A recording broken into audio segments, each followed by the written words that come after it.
Nandito nga pala kami ngayon sa Chocolateville. Sakto kasi Halloween ngayon. Ano kaya makikita natin sa loob? Tara, samahan niyo ako. Ngayong gabi nga ay lilibutin natin ang village na ito.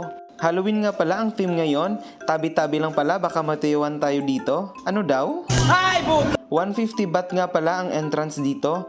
Free naman para sa mga bata, 5 taon pababa. Yung ticket nga pala is non-refundable pero pwedeng i-redeem o discount sa ice cream, popcorn, drinks, toys, and souvenirs.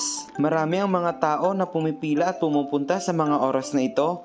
Babae, lalaki, bata o matanda, may jowa o wala, welcome sa village na ito. Pero kung ang hanap mo naman ay talagang nakakatakot at nanlalamig na, nako, baka may chinachat na siyang iba. Hi, boot! Nakakaaliw din at agaw eksena ang mga taong nag-costume at naghanda talaga para dito. Sa ganitong bagay, maipapahayag din nila ang sariling pamamaraan base sa kanilang kagustuhan.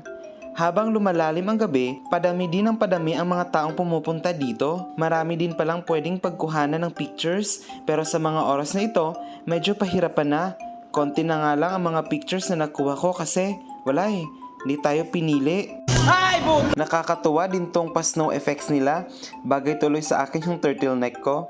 Kala ko nga snow talaga siya, sabon lang pala. Di sana nagdala na lang ako ng nilabhan ko dito. Pero ayun na nga, makikita naman na nag-i-enjoy talaga yung mga bata dito. Makikita din sa paligid tong mga friends ko na to. Actually, marami pa sila. Sila lang yung sinama ko kasi mukhang di pa naman sila pagod. Grabe din tong dalawang nasa taas na naghahalikan pa. Sana all malandi pa rin kahit dead skin na.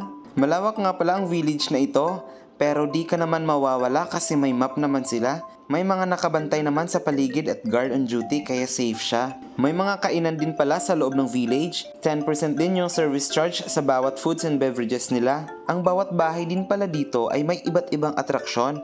Makikita mula sa loob hanggang sa labas. Talagang pinag-isipan ang bawat detalye at disenyo nito. Maging ang kanilang pond at lake. First time ko din pala makakita ng black na swan. Dito ako mas naaliw sa House of Lights nila. Maraming tao ang nasa loob, nakisingit na nga lang ako dyan. Medyo mainit din sa loob dahil na rin siguro sa maraming ilaw. Rubberized din pala ang wire at plastic bulb yung ginamit, kaya kahit masagi man, safe pa rin ang mga tao dito. Medyo naambon na nga sa mga oras na yan kaya nag-decide na kaming umuwi na. Nagantay lang kami sa front part ng village, yung ibang kasama kasi namin nasa loob pa. Maganda din siguro to pag December, ano sa tingin nyo? Sana makapunta ulit ako dito. Salamat nga pala sa mga nag-aya sa amin. Hanggang dito na lang muna. Salamat sa panunood. Bye! Wabala sa sulod, tanawabala sa sulod. Tanawabala.